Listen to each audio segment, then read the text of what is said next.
You mentioned Mahomes beating man and beating zone. Yeah, there's not much left for you to do after that. He can make every throw at every angle. He definitely have one of the best resumes out there, so you got to give him his respect.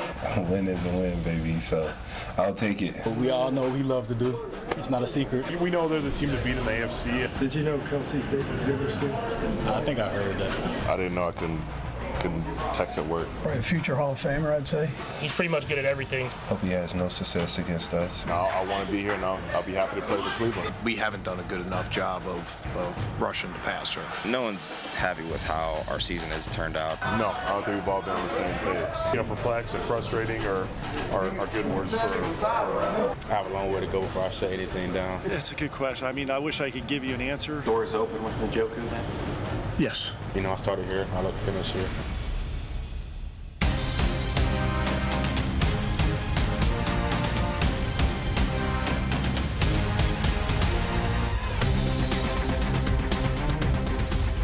Serpentini Chevy tailgate off and running. First Energy Field, the scene today. The Browns and Chiefs at a drippy, windy, wet, soggy facility.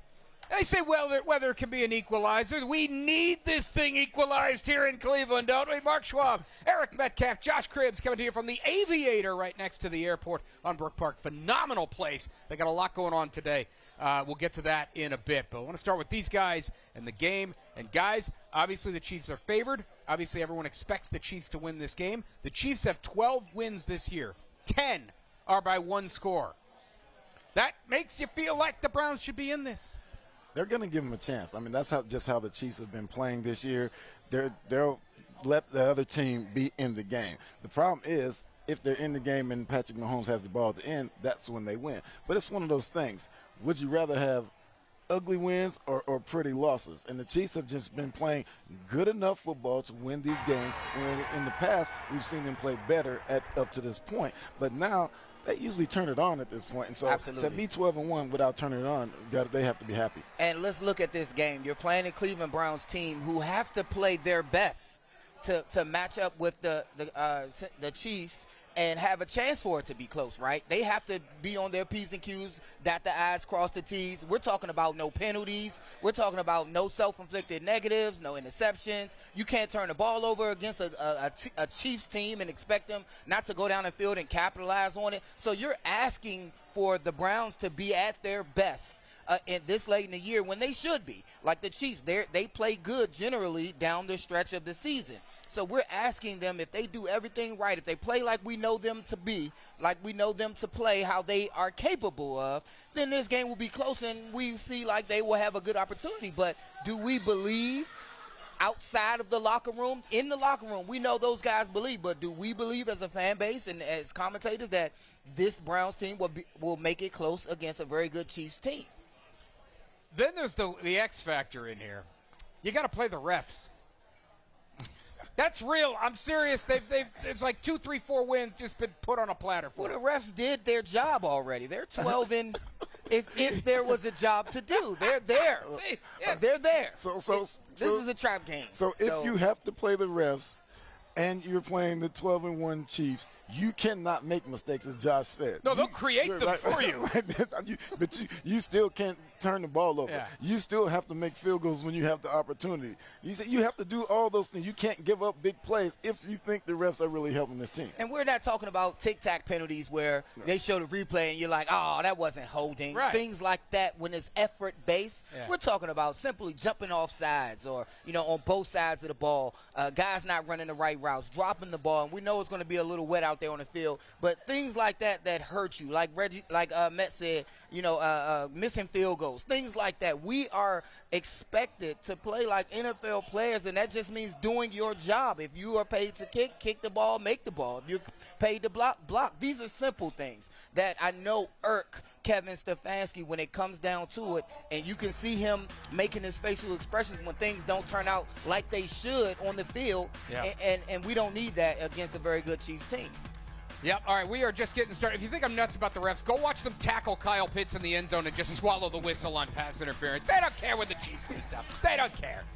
It's going to get wild today. Who's the better coach? This is a great poll. It's the Browns' next two opponents, Chiefs, Steelers. Who's a better coach? Andy Reid, Mike Tomlin, Cleveland19.com/vote. We'll talk about this one later in the show. Off and running on Tailgate 19.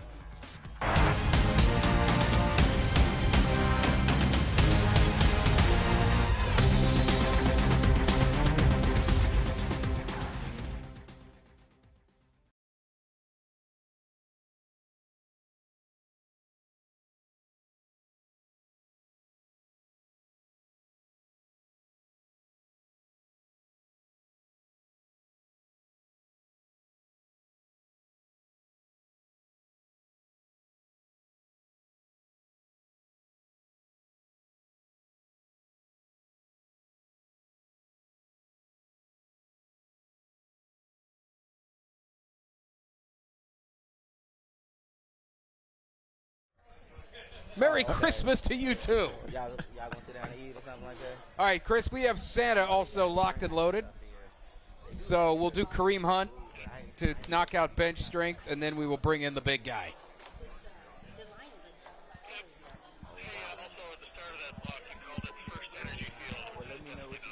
What did I call it? First Energy?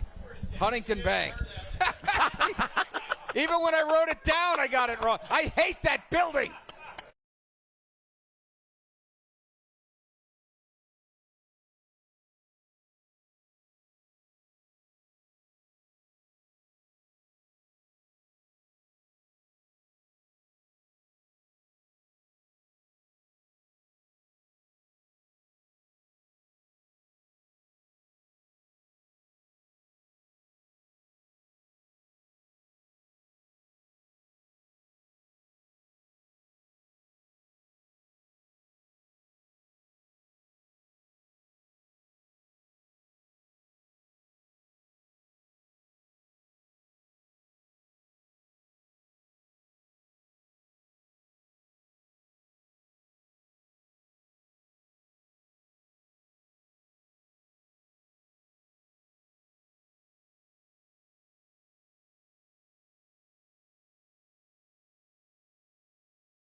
I hit pretty hard, and I've been telling him I'm gonna catch him. I swear I'm gonna catch. I told him that, when he got traded. So been looking forward to it. You know, his dreads just swing hard. It looked like he running hard. He don't really run that hard. He just swing his dreads a lot. So, but nah, Kareem's a great player. I'm happy to see the success he's having, and hopefully we get to meet a couple times. Now, bench strength, sponsored by Wayside Furniture. All right, that's Delpa talking about Kareem Hunt, who is now on the Chiefs bench, and he came in when Pacheco went down, and this guy ran like a runaway train for them. He looked like he stepped back in time. Yeah, and I'm curious to see how Andy Reid and the Chiefs will use him today, knowing that he just came from here. And will this be a game they work him a little bit more in, even though they have a healthy Pacheco? And you very well could see that because, again, this is late in the year, and they're 12-1. They're a lock for the playoffs, for the postseason. So when you talk about them, maybe giving some players a pitch count or rest, this is that game to do so. And he has gone back in time because he's with his former team. Yeah. And so he came in and played well when they really needed him. And he was a good player here and did a lot of good things. I think for him, he's in the right situation with Andy Reid and Patrick Mahomes and how they call plays with their running backs and what they do. And now that Pacheco's back, he'll still get a lot of carries. I think he'll be one of those guys who can come in and spell Pacheco, and they'll still do good things. Well, if you know something that I don't, tell me, because I had took him out of my fantasy, and, it dropped a lot. Put it back in. There you go. There's a lot going on here at the Aviator. There's a Santa brunch going on, and we have a special guest. Come on in. because you can't do a Christmas brunch show without having Santa Claus with us on set. Merry Christmas, Cleveland. So you've already had to talk you've talked like a million kids already? Oh, at least. What's the most requested gift? You know, this year the most requested gifts have not been electronics or video game systems. There's a ton of dolls and just regular kind of play stuff. Okay. Some regular board games even. But so the era of asking for Xboxes and stuff have kind of simmered down a little bit, which is kind of nice. A little easier on the North Pole. So my little guy wants a monster truck. The problem is he wants an actual monster truck, not a toy.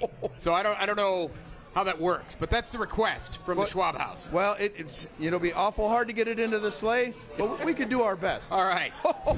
So if you were bringing a Christmas gift to Cleveland sports fans, to Browns fans, what would you be bringing? Well, hopefully some wins today. That would be my best guess. Maybe some wins for the rest of the season since, it goes past Christmas. Yeah, it feels like, the Browns, they're usually content with giving us a lump of coal. The Cavs have been doing great, though. The Cavs look amazing. I tell you what, we have a few of the elves that have really been into the Cavs season this year. They keep keeping me informed about how things are going, and God willing, they'll continue on this great path. Yeah, I know the elves. A lot of elves. They can do things like follow NBA games. Santa, thank you for coming by.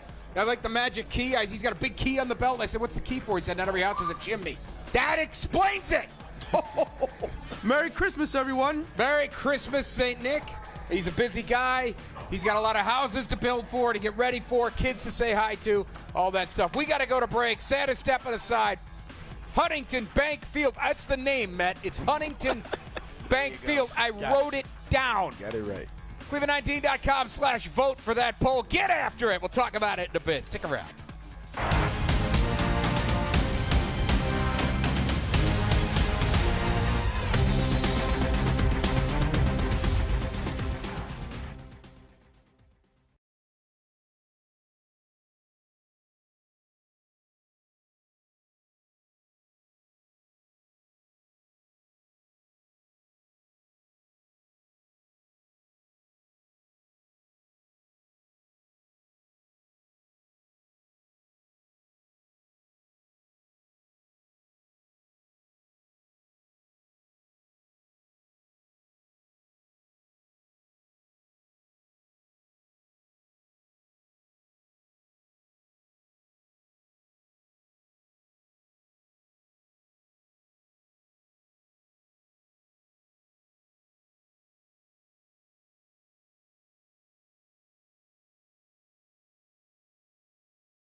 I was talking to Coach Tom on the side. I'm like, Coach, let me get some action. He was like, man, we're not messing with you today. So I knew the type of game that was going to be. I wasn't going to get too many targets. So I wish they did, though.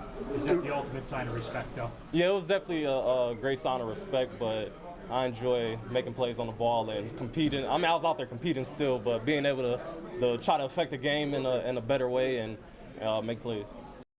The Injury Report, sponsored by the man that makes them pay, Tim Misney. All right, let's get a look at who's banged up. Questionable today: Butker, Njoku, Bitonio, Hall, and Harden.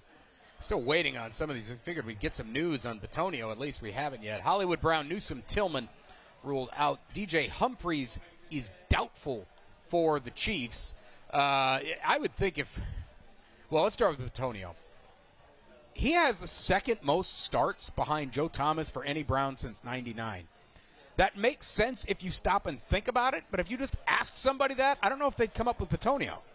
No, especially when you look at the injury report now. With our linemen being so banged up, we kind of only have Joe Thomas at that realm of having the most played games. And then you look at the season where we at now in the season. I want to have more depth on the line, because if these guys are banged up and we plan on keeping these guys for the long haul, I really don't want to see them too much this year if they are banged up. Yeah. Right, and you look at Joe Bitonio and you talk about his longevity in the games that he's played. We as fans and as analysts talk about this, and we see that through the last 2 years there have been a lot of linemen out of these games.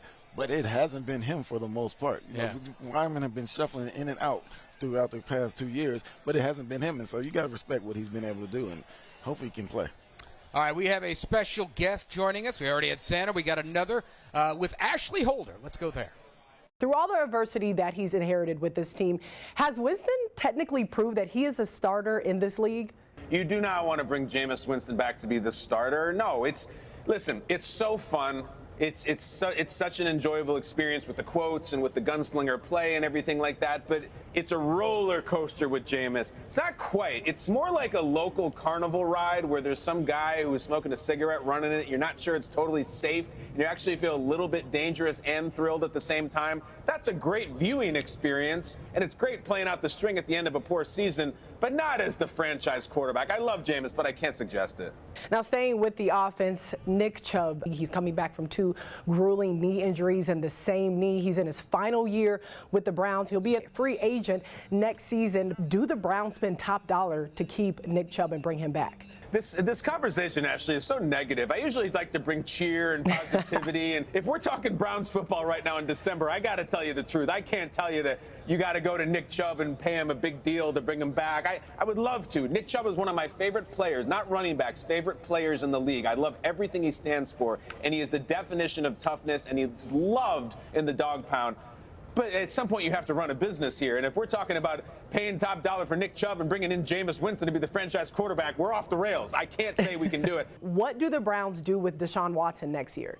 Whatever you have to do. You have to take the financial hit. You have to hurt your future. That's fine. If it was only the injury, certainly that would be hugely concerning. That's a very tough injury. When he was healthy, the play was not even close to average. I mean, not even close to average. And I won't even get into the reputation and fan stuff. Like, that's in the past. I don't think it represents the city well. I don't think it represents the team well. And even if you take all of that, the football was really poor. I know that they're in really, really deep with him. I've seen teams get out of contracts before. Not as big as this, not as bad as that. But I just don't even know what the case is for keeping Deshaun Watson anything outside of money. And that's not enough for me. Kyle Brandt just laying it down, and I can't disagree with him. Yeah, and I like Kyle Brandt. Did a lot of work with him on Good Morning Football. Disagree with him in some areas. When you're talking about Jameis Winston, and it's for him, it's purely just the interceptions for me, and that's I don't think he's really – I get what he's saying when he say, you know, like a carnival, you feel good at the same time, but you're losing and throwing the picks and everything because, you know, his speeches and everything and how funny he is and how much personality he has. But when you're looking at Deshaun Watson, yeah, they do have a lot to lose. You know, that contract, that's a lot of money. You know, that's minority ownership with the Cavs. That's minority ownership with any NFL team, how much money he has out there on the field. He want to trade that for ownership or something like that, but that's a lot of money. And I know we don't understand, you know, we feel like it's just a business move, but that's too much, in my opinion, just too much money to eat for this organization. Well, when talking about Deshaun, if they really announce that he's going to be able to compete for a starting job next year, people in Cleveland need to just accept the fact that he's going to be here. So with that in mind, I think Kyle Brandt, when saying that he hasn't played, he played poorly. He didn't play poorly all the time. He made some bad plays, but there were times when you saw flashes of who Deshaun is, and it had to do with a lot of play calling as well. Yep, and that's aside from all the terrible offseason stuff that's been attached to him. He's been terrible on the field. It's bad, just all around awful, we all know. All right, Tailgate 19 continues. We are at Aviator across from the airport. Stop on by, say hi. Cleveland19.com/vote. The place to get in on that poll. It'll be a talker later.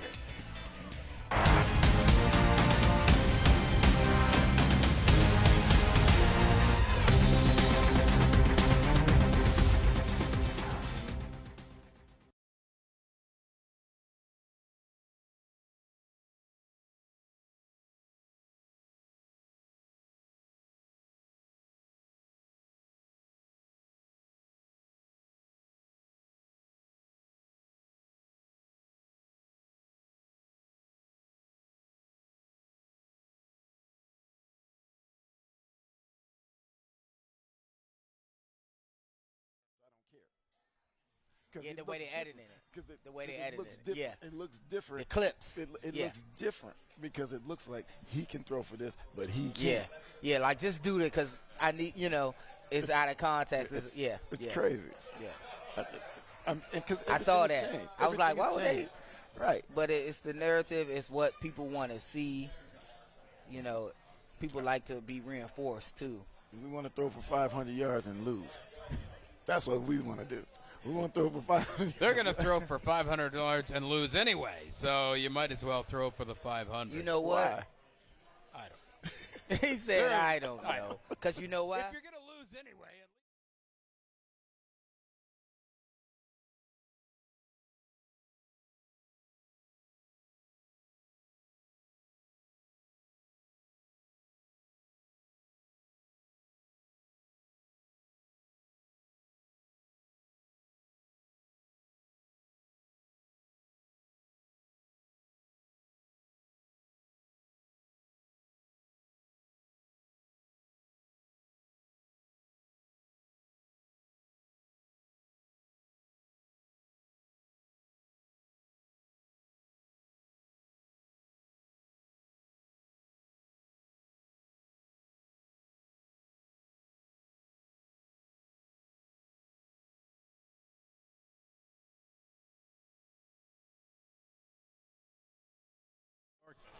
They lost. I was like, you know, they played a good game. They battled. And look how good if they had a kicker. Like, that's why I said we can't expect them to win. We can't expect them to win against the Chiefs. They can't make field goals.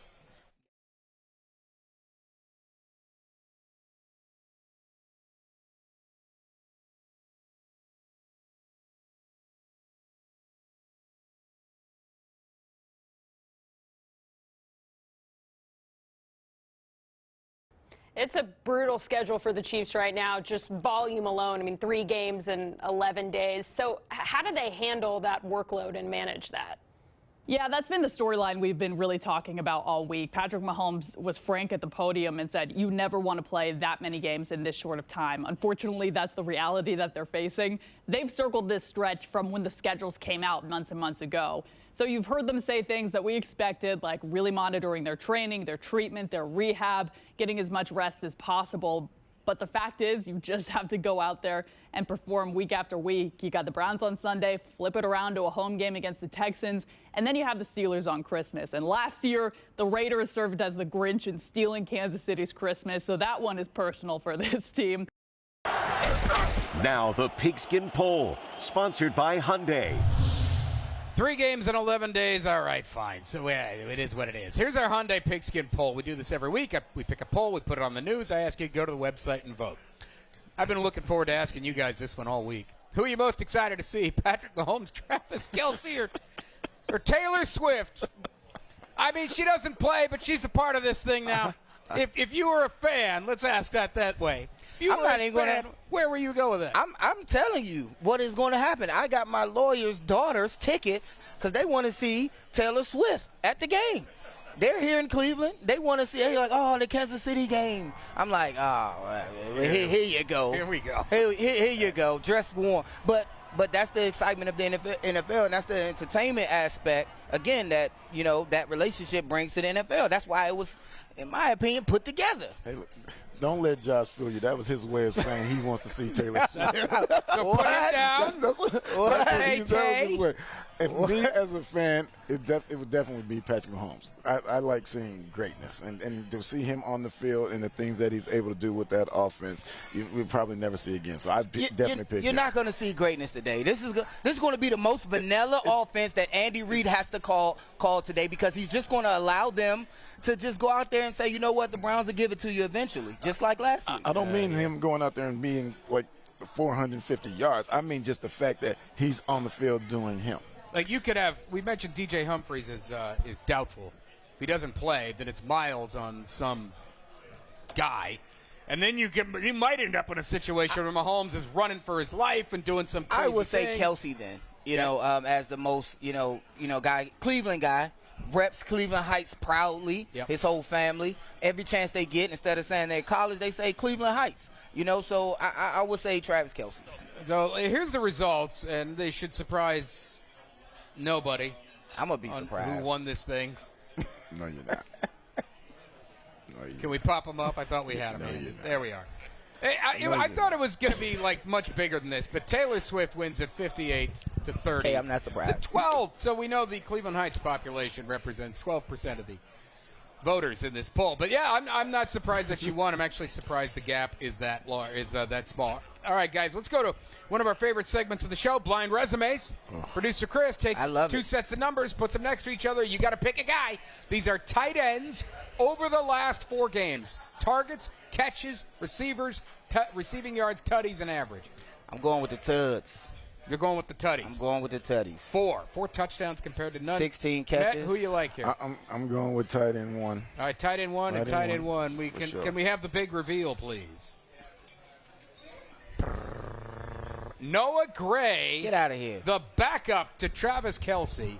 Gray has been flashing as a fourth round pick. Hey, who put that on the screen? Out of Duke, athletic guy. He's been hanging around. Playing with my emotions with that, man. But defenses are playing Travis differently, and so he's getting double teamed. They're running guys at him from all over the place, and so Noah Gray is able to make plays, and they're taking advantage. But that's what we're supposed to see right across the board in the NFL. If you got one guy that's extremely good, that's known for his catching ability, as a defense, take him away, and that provides opportunity for Gray to end up in our segment here. So.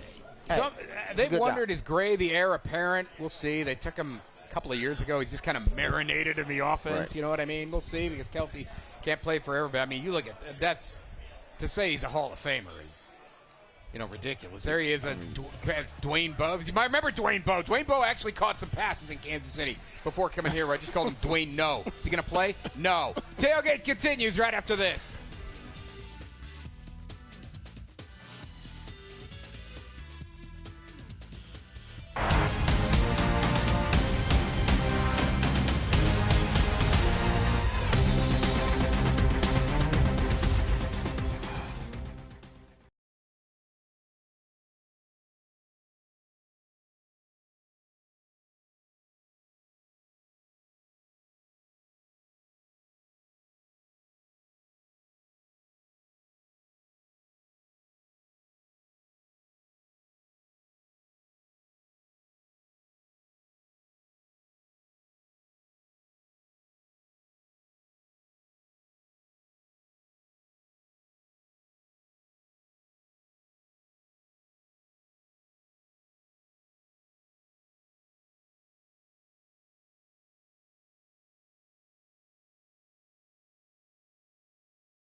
Now, around the AFC, sponsored by Toyota dealers. Guys. Oh, my bad. You good? All right, let's go around the AFC, guys. We got a couple of big ones today. Bills, Lions, Eagles, Steelers. Bills, Lions, that's like the Super Bowl America wants. That's what Twitter keeps telling me. So how do you guys feel about that one? Let's start there. Man, I think it's going to – I think if you – didn't they play – they played already, didn't they? Are they in the same? No. Man. I don't – You don't care? No, I'm looking at – I'm kind of narrowed in on this game, but – I do have, and I don't want to rate everything to fantasy, but I do have Josh Allen in my fantasy, so I hope he throws for a lot. How about that? Well, I'll do this for you. I'm going Lions. Lions? I'm going Lions. Really? After watching Buffalo play the Rams and how the Rams picked that defense apart, I think the Lions will do the same. And their defense, the Lions are starting getting players back on defense, so I go Lions. Well, it's all about coaching. Yeah. I think that, make them adjustments will have been made, but I disagree. Lions are the other 12-1 team. Chiefs have the tied for the best record. It is with Detroit. Eagles, Steelers. It's a good matchup. It's automatic for me. Go Eagles. I can't stand the Steelers. Go Eagles. Go Eagles. Go Eagles. Yeah, and I have the Eagles also. Fly, Eagles, fly. They have been struggling. But they're calling this the Battle of Pennsylvania. But they have been struggling, the Eagles. So they don't throw anymore. They lead the league in rushing. Well, they've been having issues. They've been having issues, and when you got somebody that's hot like Saquon, right, you feed them. They're doing it. And they're leading the league in rushing. So if that is winning you games, that's what you do to all you coaches out there. If that wins you games, you do that. Personal. That's what you do. That's what you do. I think that's personal attack. Are you attacking anyone? So we've got the inactives, and they're inactives. There is a surprise name on here for me. So we were talking about Bitonio and Njoku. Will those guys play? Bitonio is inactive. Bitonio is active. Njoku is not active. But look at the kicker. Dustin Hopkins, inactive. Riley Patterson will kick. Hopkins is not hurt. This is a straight, you're bad right now. Go away for a week. Take a seat. I think this is a good move. He probably needs the opportunity to get his head together, kind of refocus a little bit, and understand that, hey, you have an opportunity to lose your job. They're paying him a lot of money for as it relates to a kicker, and I think this is a good move. It's showing him, if anything, it's giving Riley an opportunity to come in here and see what he can do and light a fire under Dustin. And Riley came in last year and made some kicks, and so I know the team feels comfortable with him and obviously doesn't feel comfortable with Dustin Hopkins right now. There's been some games that they possibly could have won had he made kicks, and so this is an opportunity for, like Josh said, to go clear your head and see what you can come back with. I mean, last week's game I don't think they would have won it, but it certainly would have been a lot closer, a lot more interesting had he just made a couple of field goals that he probably should have made. Njoku out, that hurts Winston. That's one of his favorite guys. Yeah, it eliminates him having extra targets on the field. And again, when Njoku's on the field, there's an absolute mismatch that happens. As far as linebackers against him, he's more athletic than him. And as far as DBs, he's bigger than them. So it's an opportunity, a missed opportunity with him not being on the field. And back to Dustin, I think that they do like him. I think that this is a sign that he will be around, because usually if they wanted to get rid of a guy, he had just been gone like Kadarius Toney. Right. Yeah, that's true. That is true. And Tony, if you missed it after the screw-ups last week, bye-bye. Cut. See you later. And he needed to go. That was one of them where there's no reason to keep that guy around. Tailgate 19 continues from the Aviator on Brook Park across from the airport. Browns and Chiefs right there at Huntington Bank Field. Cleveland19.com/vote. Who's the better coach? Reed, Tomlin. Reed's next this week. Tomlin's next week. That's a good conversation. The show continues right after this.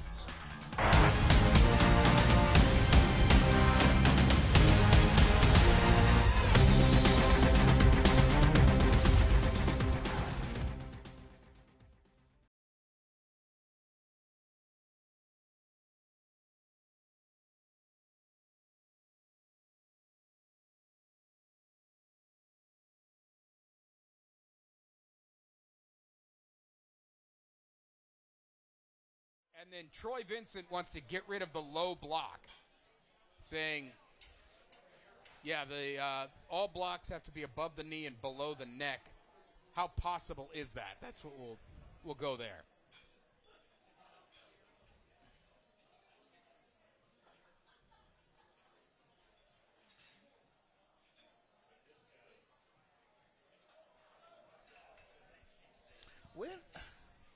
When are you able to block below the waist? I mean, like anytime, as long as you don't come from. Can't go below the knee. Oh, and right. you can't come right, from outside. Yeah. Oh yeah. Because you can't. Yeah, that's stupid. You can't say that you can't block. It's already a rule in place. You just can't block below coming back. Look here, they gotta. Because if you're in the 3-point stands, you blocking below. Forget that. Field goal. I'm doing it from this perspective. If I'm a running back and you got a 260-pound linebacker running there blitzing and I'm pass protecting, I'm cutting him. Right. Right. That means you're going below the knees, I'm right? cutting him. But that happens on the opposite side. Right. That linebacker is going to do it to them linemen. He's going to go at them thigh boards to knock them out because you're trying to get rid of blockers downfield. All right, so, go there. I am. I will. I will go there. I will. Like, I went there for years during the game. Right. And wherever I hit him, I hit him. Then you will see this is going to be brutal on Pass Pro, right? Right. It's going to be you're going to have move a lineman in the Pass Pro. Right. If you can't go below the waist. Below the knee. Below the knee. Well, still, again, you're going to still need. So that's everybody play low anyway. Right. So that's every block. That's impossible to enforce. Right.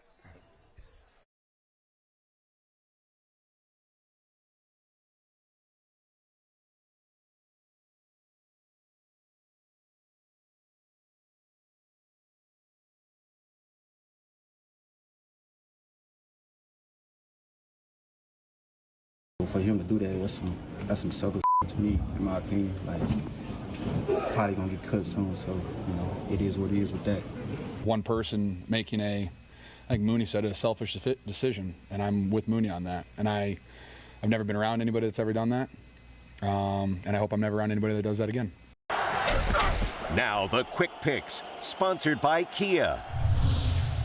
All right, 49ers reacting to Devondre Campbell quitting on the team. We had a guy last week we were talking about in Baltimore wouldn't go into the game.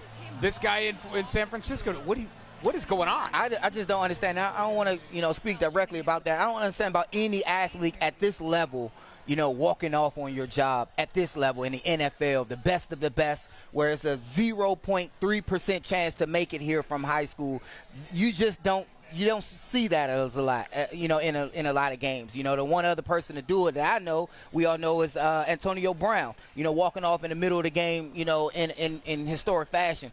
I just don't get that. I don't get, even at collegiate level, I just don't get that type of, play and what could be so bad that you do that you quit on your guys. Not the coaches. You didn't show the coaches. You quit on your guys who you fight with on a regular basis. I just don't get that aspect of it. Yeah, with this whole thing, I'm with Kyle Shanahan. That guy should never play for them again. And as a player, I don't want to play with this guy because I know he'll quit on us when it gets hard.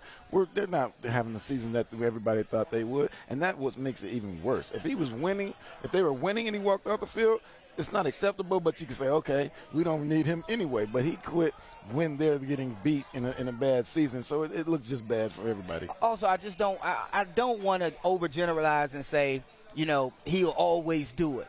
Because players come from all different walks of life. You don't know what he's been through or have to go through and deal with mentally, physically, and what actually is going through his mind. He can be saved. If he's good, productivity breeds leniency. If he's not good, he shouldn't be on an NFL team. If he's good enough to still play for an NFL team, regardless of what he just did, he needs to be on somebody's roster, and they just need to have have a good coach talking to him or somebody in his ear.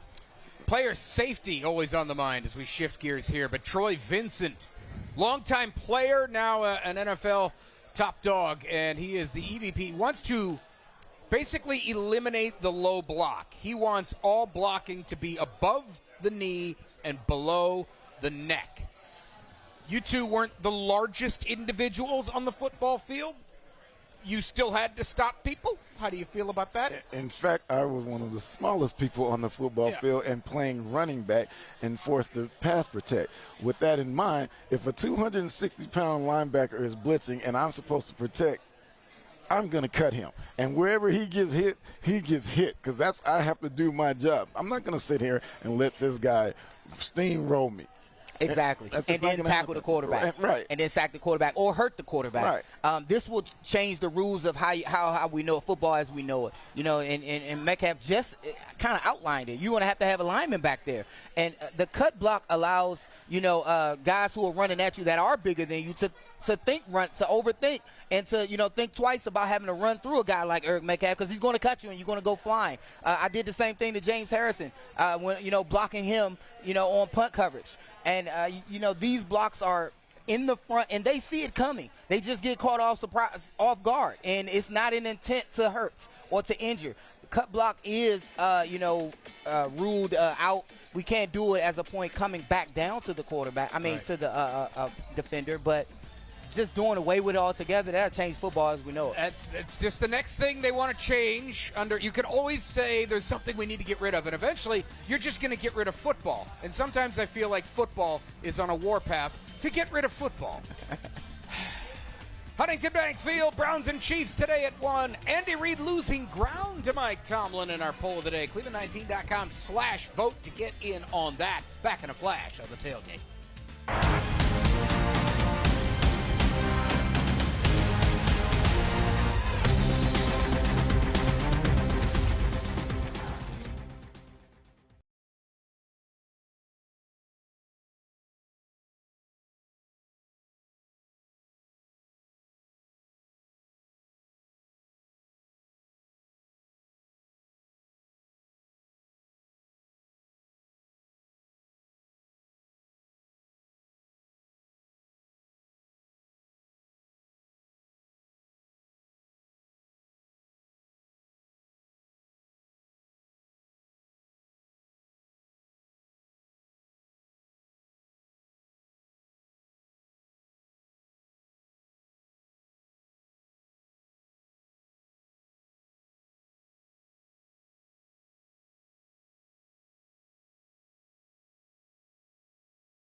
What block are we in here? We're in the G block, right?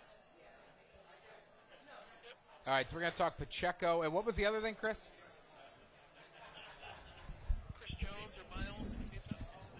Okay.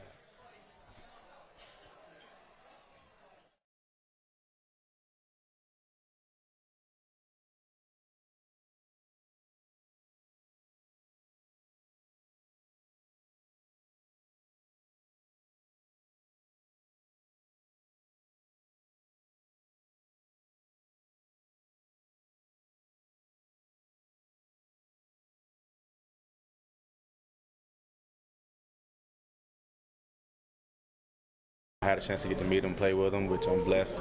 He's more than teammates, a brother to me. So to see him get to go back, he always expressed how much Kansas City meant to him. So to see him go back there and have success, I know that's what he's always dreamed of. So I'm so proud of him, happy for him, happy to see him on Sunday. Now, the Big Run Report, sponsored by Dunkin'. All right, we talked about Kareem Hunt a little bit earlier. We talked about Nick Chubb a lot. I want to talk about this guy. Isiah Pacheco was, I believe, a 7th-round pick. And he made a splash as soon as he got to camp, actually. And Andy Reid couldn't wait to start using him more and more, and they have. Well, he was injured. He is now back. This dude, he's a smaller guy, but runs like Juggernaut from the X-Men movies, where he just smashes into everything. He runs hard. He's pretty darn good, and he doesn't get enough credit. He's a very good football player, and they saw something in him when he was at Rutgers and brought him there. And so Andy Reid, like you said, is finally getting a chance to use him like he wants to be used, and he is thriving in that offense. It's like the perfect place for him. He has Patrick Mahomes. He can throw the ball around, but they're going to run the ball with him. And even last year when they were on their road to the championship, to the Super Bowl, he was a vital part of that. It was because of the way they were able to run the ball. We watch the Kansas City Chiefs from year to year, and we think all they do is pass the ball and it's flash and dash with Patrick Mahomes, but that's not the case, because when it's time to win games in the playoffs, in the deep part of the season, they're always running the ball, and he's been that guy. I couldn't agree with you more. He has allowed them to stay on track, and that's also what Kareem Hunt has been able to do as well. He's been able to not make that offense lose any steps. He's taken a lot of pressure off Mahomes to have to win it all through the air with Kelsey and gang. But for Andy Reid, it's been easy to be able to, in passing situation, to hand the ball off and to get back on track, third and short, to cut that first down in half. So when you're talking about a guy helping a team out tremendously, because the offense actually was struggling a little bit. It was their defense that was keeping it in games, and that's why it was close. But that run game, they'll get a small lead, and that run game has been able to take the air out of a lot of defenses, and they've been going ahead and win by small margins, a touchdown and a field goal here and there. And some guys, would do what Pacheco did. They just show up, and they force themselves. You did this. Right. When you were undrafted. Absolutely. You forced them to notice you, and Absolutely. they have to deal with you as if they got to play with you. Yeah, and it's production, and he's been producing. And like you said, he ran like a juggernaut. He commands and demands the football. He power running, and it's like you have to give him. You have to say, give him the ball again. You have to create packages for him because he's doing that well of a job. Yeah, a lot of these players just need an opportunity like you did. You just need an opportunity because people haven't been able to see them when they were doing their thing in college, so we don't know who they are. They get the opportunity in situations like yours and Pacheco, and you guys thrive. All right, we are still moving on here on the Zerpatini Chevy tailgate from the Aviator. This is a fantastic facility. We're here for the Monday night game. We're back today. We're out and about at this show. We love doing this. Huntington Bank Field today, 1 o'clock kick, Browns and Chiefs. We're going to get into that poll here in a little bit. Stick around.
Zach, which sliders you got it, pal? Need one of them sliders. Gave you the look. Mm-hmm. I did not touch this in front of me. Don't you touch my. It has been marked. Oh, my gosh. Oh, man. He went and made sure, like, right. That's that.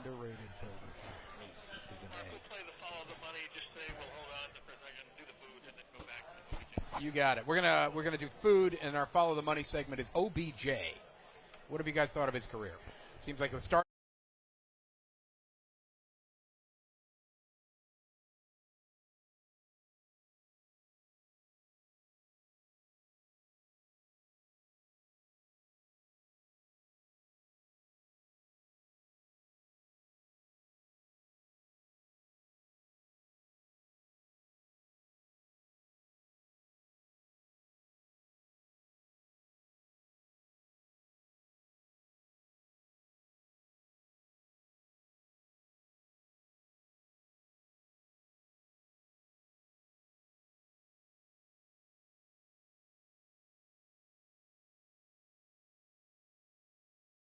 I think the standard has to continue to grow for us as a team, and this year, since it stayed the same, a lot of guys, didn't rise to the level of expectations that we have for ourselves. And this is your resume.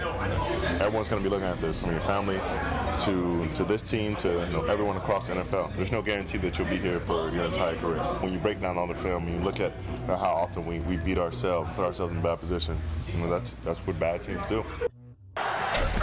Follow the Money, sponsored by Cardinal Credit Union.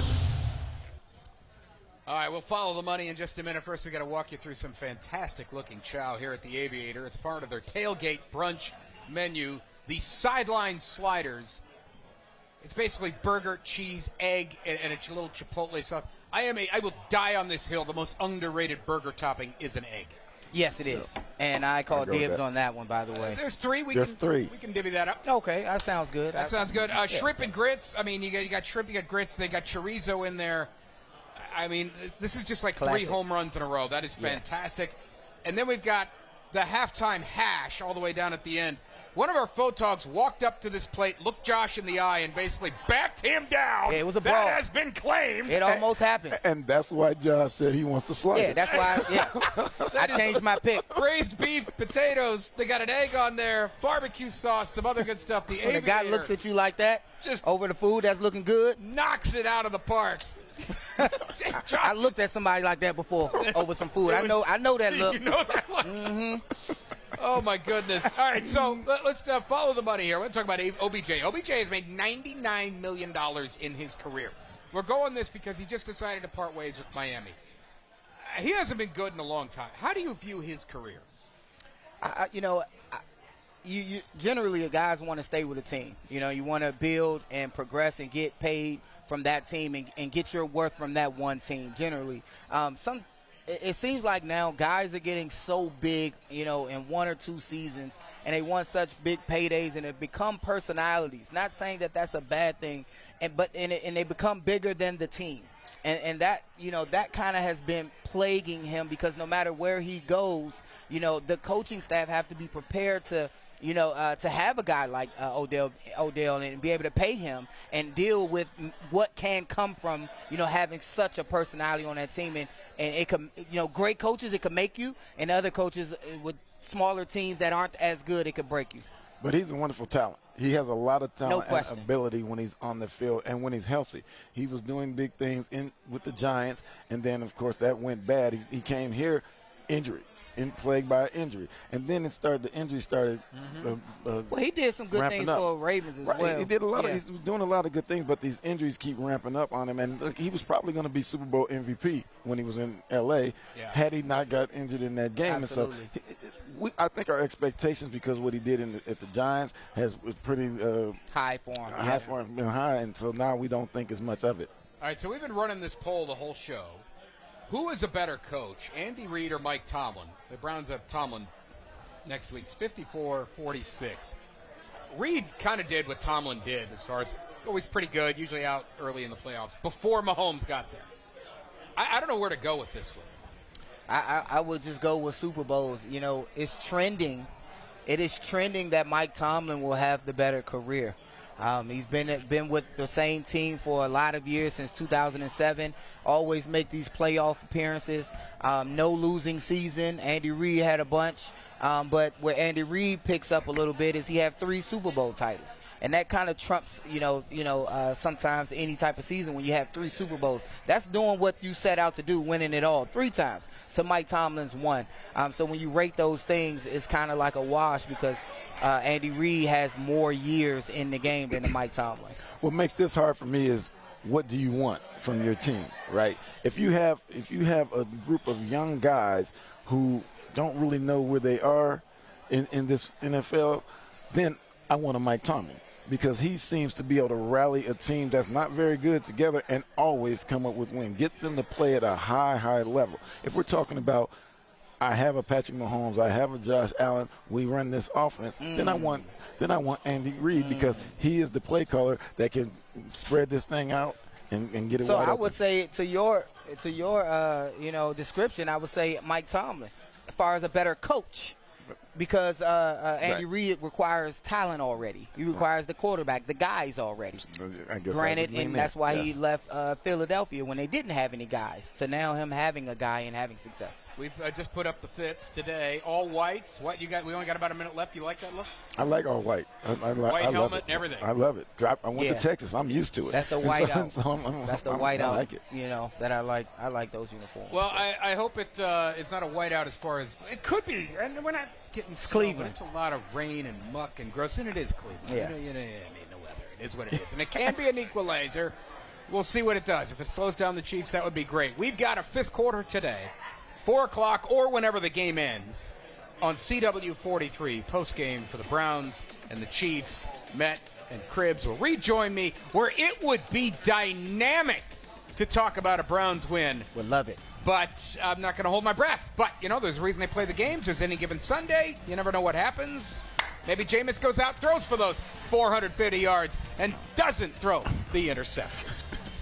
To the Be a Aviator, gunslinger. thanks for having We us need out. him to be a We gunslinger. need a gunslinger today. For Josh Cribbs and Eric Metcalf, I'm Mark Schwab.